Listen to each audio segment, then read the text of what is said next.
वैसे अगर first thought देना होगा तो मैं कहूंगा कि रॉ के जो किंग ऑफ द रिंग के मैचेस थे वो तो लाजवाब थे भाई। स्मैकडाउन में क्या हो गया ये। तो यस जो मैं चैंपियंस ऑफ द वर्ल्ड में 3DX जितना स्मैकडाउन के अलावा भी बहुत कुछ है बात करने को, तो इसीलिए स्मैकडाउन को भी रैप अप करते हैं और सबको रैप अप करते हैं। सबसे पहले तो आज की स्मैकडाउन में कोडी की जो ग्रैंड एंट्री थी मेरे को जेन्युइनली बढ़िया लगी। मतलब एक तो पहली बात तो फ्रांस ने जो एक लेवल बढ़ा दिया है, उसके बाद ऑब्वियसली उसको तो कोई टच नहीं कर पाएगा, बट आई वुड से कि क्राउड की जो आज एनर्जी थी वो नेक्स्ट लेवल पे थी। And the best part is कि आज हमें पता चलने वाला था कि कोडी रोड्स का चैलेंजर कौन होने वाला है। एंड ओ भाई यार ये तो मैंने एक्सपेक्ट नहीं किया था। कोडी रोड्स को चैलेंज करने के लिए लोगन पॉल आ गया है हाँ with the championship. Logan Paul को कौन बताए कि अगर आप एक चैंपियन हो तो आपको जरूरत नहीं है किसी के चैलेंज को उठाने की, बट जिसने भी लोगन पॉल को सुना होगा लाइक WWE के अलावा, आपको पता चला होगा लोगन पॉल किस टाइप का बंदा है। वो उस टाइप का बंदा है वो जहां पर भी जाएगा वहां के टॉप प्राइस को चाहने की इच्छा करेगा। और सबसे बड़ी बात लोगन पॉल ने बहुत बार ये चीज भी बताई किस तरीके से वो अनडिस्प्यूटेड WWE चैंपियन भी बनना चाहते हैं। रोमन रेंस के टाइम पे तो वो सक्सेसफुल नहीं हुए। रिमेंबर जब उनका और रोमन रेंस का मैच हुआ था क्राउन जूल के अंदर, जो कि बहुत बढ़िया राइवलरी थी। अब ऐसा लग रहा है कि वो कोडी रोड्स के साथ होने वाली। कोडी रोड्स और लोगन पॉल आमने सामने आ गए एंड लोगन पॉल के फेवरेट हुआ करते थे Cody Rhodes. Remember that time जब कोडी रोड्स की स्टोरी फिनिश होने पर लोगन पॉल इमोशनली ही हो गए थे, इतना अच्छा रिएक्शन आया था उनका। सो ओवरऑल दोनों आमने सामने आना एक वियर्ड कॉम्बिनेशन भी, but at the same time I know कि जब इनका मैच होगा तो वो बहुत कमाल का होने वाला है। लोगन पॉल एरा शुरू होने वाला है apparently according to Logan Paul. और कल ही लोग कह रहे थे कि यार लोगन पॉल टाइटल डिफेंड नहीं करता, तो लोगन पॉल ने कहा कि एक काम करता हूं मैं तुम सबका मुंह बंद कर देता हूं, मैं आऊंगा टाइटल डिफेंड अब भी नहीं करूंगा लेकिन उससे कुछ बड़ा कर जाऊंगा। तो पिस ऑफ करने के लिए मेरे को लगता है कि ये वाला मैच बहुत ही ज्यादा बढ़िया है। बट जितना भी आज मेरे को प्रोमो के अंदर देखने को मिला आई वुड से कि इनके अंदर पोटेंशियल बहुत है इस स्टोरी लाइन को कैरी करने का। ऑलरेडी बहुत अच्छे से शुरू हो चुका है। कौन बढ़िया चैंपियन है, लाइक एक वो होता था ना रोमन रेंस के टाइम पे किसी की हिम्मत भी नहीं होती थी भाई, कोई वर्ल्ड चैंपियन भी अगर तो उसकी भी हिम्मत नहीं होती थी कि यार मैं रोमन रेंस वाला वर्ल्ड चैंपियन लेवल का हूं भी या नहीं। लेकिन अब कोडी रोड्स के टाइम पे यूनाइटेड स्टेट्स चैंपियन आके बोल दे रहा है कि लेट्स सी के भाई कौन तगड़ा है। चैंपियन वर्सेस चैंपियन के लिए चैलेंज कर दिया है king of the ring and queen of the ring के लिए। और आई थिंक मेन इवेंट होने वाला, आई डोंट नो, क्या पता इससे अच्छा कोई मैच तब तक अनाउंस हो जाए। बट कोडी वर्सेस लोगन क्या वो मैच है जो कि लोग देखना चाहेंगे मेन इवेंट के अंदर भाई। ऐसा रोमन वर्सेस लोगन पॉल के लिए भी कहा था और मैं सही में बता रहा हूँ ये कोई रोंडा राउजी नहीं है आपकी जो बोरिंग मैच देने वाले, ये लोगन पॉल है, ये आपको इंटरेस्ट दिलवा देगा एंड इतना तो मेरे को भरोसा है। एनीवेज कोडी वर्सेस लोगन एक चैंपियन वर्सेस चैंपियन मैच है। क्या इसको चैंपियन वर्सेस चैंपियन होना चाहिए था? ये एक चैंपियनशिप मैच होना चाहिए था। देखो मैं गया हूँ थक, मेरे से अब नहीं होगा एक और फ्यूजन देखना, एक और टाइटल का वो मिक्सर होना और फिर उसमें से कोई नई टाइटल बनेगी और फिर ये लोग इतने पागल है कि टाइटल तो यूनिफाई करवा देंगे फिर से दोबारा यूनाइटेड स्टेट्स टाइटल लाएंगे। मेरे से नहीं होने वाला, मुझे बख्श दो। मेरे को चैंपियन वर्सेस चैंपियन चलेगा। तुम चैंपियन वर्सेस चैंपियन टैग भी हटा दो, मेरे को नॉर्मल मैच दे दो, लेकिन वो ट्रॉमा मत दो मुझे दोबारा से कि तुम टाइटल्स के साथ दोबारा खिलवाड़ करना चाह रहे हो। जितना होना था हो गया, एटलीस्ट 2-3 साल की ब्रीदिंग स्पेस तो दो यार। So that is why I don't want any like championship match की हाँ जो भी जीतेगा वो विनर टेक्स ऑल हो जाएगा। ना वो ठीक है 2022 में था, वो हो गया। अभी के लिए कोडी वर्सेस लोगन, champ versus champ, I am really interested in कि किस तरीके से स्टोरी जाती है। अगर हगती है तो वो भी बताएंगे। उसके अलावा king of the ring and queen of the ring के लिए मैचेस हुए, जैसे कि नाया जैक्स ने नेओमी को हरा दिया, जेड कारगिल ने पाइपर नाइवन को हरा दिया, बियांका बेलेयर ने कैंडिस लेरे को हरा दिया। और उसके अलावा एक और मैच है जो कि आई थिंक लाइव इवेंट के अंदर देखने को मिलने वाला है। वुमेन्स में भी और मेंस में भी, दोनों में इन्होंने ऐसा काम कर दिया है। एनीवेज उसके अलावा मेंस में भी हमें देखने को मिला, जैसे कार्मेलो हेज एंड कॉर्बिन का मैच देखने को मिला। आई एम लाइक ओ अच्छा, किंग ऑफ द रिंग आते ही किंग कॉर्बिन भी आ गए हैं। Former king of the ring winner आ गए इस टूर्नामेंट में, बट अनफॉर्चुनेटली पहले राउंड में निकलना पड़ा। कार्मेलो हेज ने वो जो एक्सीडेंटल पिन कहेंगे उससे हराया कॉर्बिन को एंड देन एडवांस कर लिया है। उसके अलावा जो एक और मैच था टामा टोंगा ने भी हरा दिया अपने एंजेलो डॉकिंस को। अब हुआ क्या, बॉबी लैशली अपेरेंटली इंजर्ड हो गए तो उसकी जगह रिप्लेस कर दिया। लोग कह रहे थे मोंटेज फोर्ड को करना चाहिए था, बट जिस तरीके से आज एंजेलो डॉकिंस हारा, क्या आप लोग देख पाते मोंटेज फोर्ड को ऐसे हारते हुए?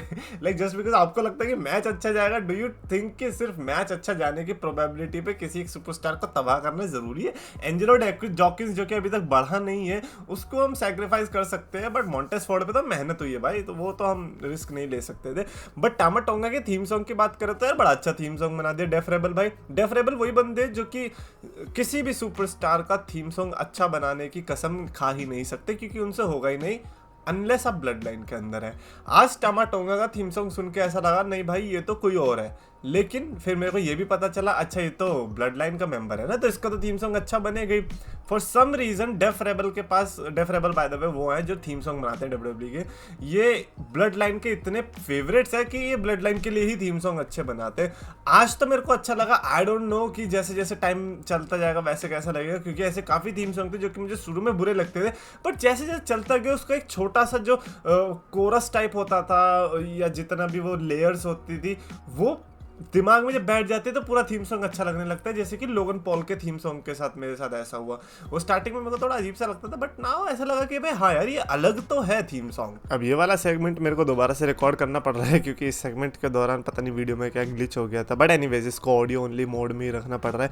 ये वाला जो सेगमेंट है जो बैक स्टेज से आया था जिसमें solo Sikoa and Paul Heman basically solo Sikoa से अकेले में बात करना चाह रहा है, एंड भाई वो डरा हुआ है, जब से बेचारा रोमन रेंस हारा हुआ है तब से डरा हुआ है, और ये हो सकता है कि उसकी बहुत बढ़िया एक्टिंग भी होगी। Maybe Solo Sikoa and Paul Heyman are working together, but हम अभी से कुछ नहीं कह सकते।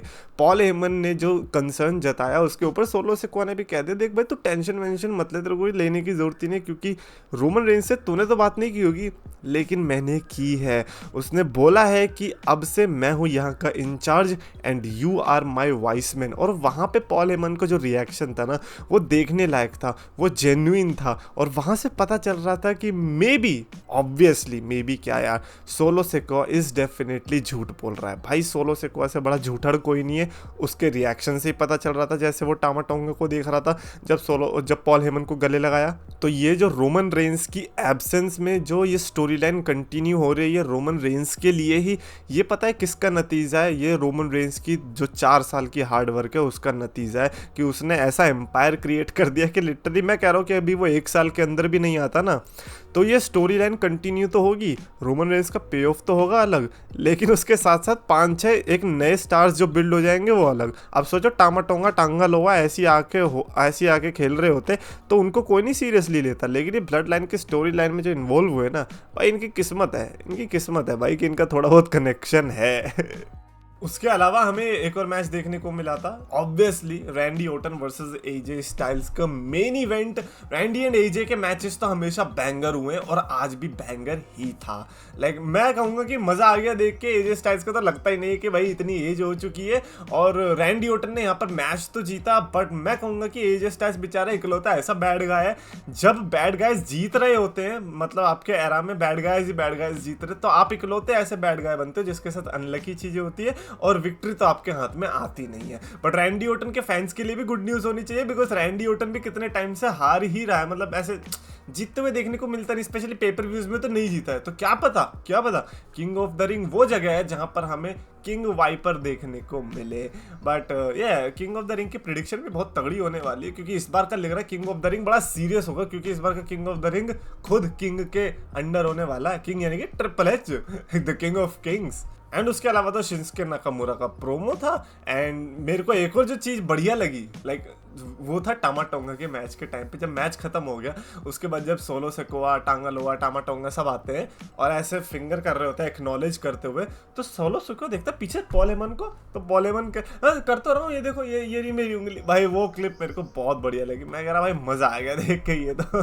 बट एनीवेज उसके अलावा आज हम डेव मेल्जर की रेटिंग की भी बात कर लेते हैं, क्योंकि उसकी बैकलैश की रेटिंग आ चुकी है। अगर आपको नहीं पता स्टार रेटिंग दे दी है उस बंदे ने। Blood line versus Kevin Owens and Randy Orton के मैच को उसने 4.75 की स्टार रेटिंग दी, और मैं ये कहूंगा कि भाई बैकलैश की रेटिंग देखने के बाद कि डेव मेल्जर सही में बदल गया है, या तो वो बदल गया या फिर हम लोग डेव मेल्जर जैसे बनते जा रहे हैं, क्योंकि हमारी रेटिंग भी यार या तो अब ये भी तो हो सकता है शोज अच्छे जा रहे हैं, हाँ ये है जरूर, ये तो शोज तो अच्छे जा रहे हैं। बेली वर्सेस नियोमी वर्सेस टिफनी के मैच को 4.5 की star rating the. That was surprising, because मेरे को लगा कि शायद से वो बंदा इसको कम देगा, और जो सरप्राइजिंग और ज्यादा था कि डेमिन प्रीस्ट वर्सेस जे उसो को और कम मिली 3.5 की star rating. Like seriously Bianca and Z versus kabuki warriors को 3 स्टार की रेटिंग मिली है, जो कि मुझे पता है क्यों मिली होगी, बिकॉज ऑफ द विक्ट्री।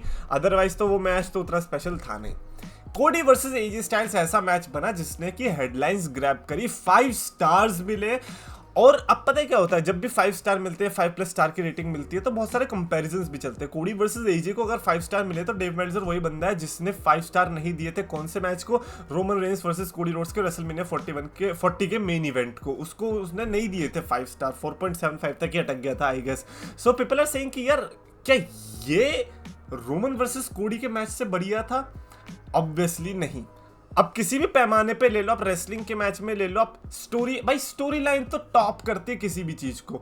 वो 2 साल की स्टोरी आप कैसे कह सकते हो कि कम थी than Cody Rhodes and AJ Styles? आप क्राउड को 5 स्टार्स दे सकते हो, मैं खुद 5 स्टार दे दूंगा, मेरे को कोई प्रॉब्लम नहीं है, बट मैंने रोमन वर्सेस कोडी को भी अच्छी रेटिंग दी है, मैंने उसको हग्गी रेटिंग नहीं दी है। मेरे को पता है किसको कितना देना है, लेकिन इस बंदे का थोड़ा समझ नहीं आता। Like you can not like Roman versus कोडी बट यू कैन लाइक कोडी वर्सेस एजे। ऐसा हो कैसे रहा है? लाइक ये दिमाग काम कैसे करता है? बट एजे स्टाइल्स के लिए तो ऐसा है, लास्ट टाइम जिसको 5 स्टार रेटिंग मिली थी डेव मेल्जर की थी, वो तो 2005 में जब Christopher Daniels and Samoa Joe and AJ styles का मैच हुआ था। और अब 2014 में कितना 19 साल हो गए ना, आई थिंक 19 साल हो गए। 19 साल के बाद एजे स्टाइल्स को बेचारे को नसीब हुई है 5 स्टार की रेटिंग डेव मेल्जर की तरफ से, थैंक्स टू दिस मैच। उसके अलावा AJ Styles versus John Cena, खैर मैं नाम ही क्यों ले रहा हूँ, एजे स्टाइल्स ने इतने सारे मैचेस दिए बीच में 5 स्टार्स जो कि कभी भी 5 स्टार बने ही नहीं, तो ऐसे में क्या बोलना। बाय द वे, जब भी कोई ऐसा नया बंदा आता है तो मैं उसको ये भी बताता हूँ कि अगर वो ये सोच रहा है कि डेव मेल्जर की रेटिंग क्या है, डेव मेल्जर की रेटिंग वो रेटिंग है जिसमें अंडरटेकर वर्सेस शॉन माइकल्स के मैच को 5 स्टार नहीं मिला है। अब आप देख लो कि आपको इस रेटिंग को कितना सीरियसली लेना है कितना नहीं। किसी ने तो मीम ही बना दिया था भाई, लिखा था उसने डोंट टेक दिस सीरियसली, जो कि अच्छी बात है क्योंकि आज भाई रेसलिंग फैंस हम होते तो बड़े वो हैं, गुस्से पे आ जाते तुरंत। तो उसने लिखा था जॉन सीना एट 46 एज में 2.25 स्टार रेटिंग ला रहा है और meanwhile AJ Styles at 46 5 star ला रहा है। देखो पता है होता क्या, एक तो जॉन सीना का फोकस नहीं है अब रेसलिंग में, वो आपको पता है, वो मूवीज में जा चुका है।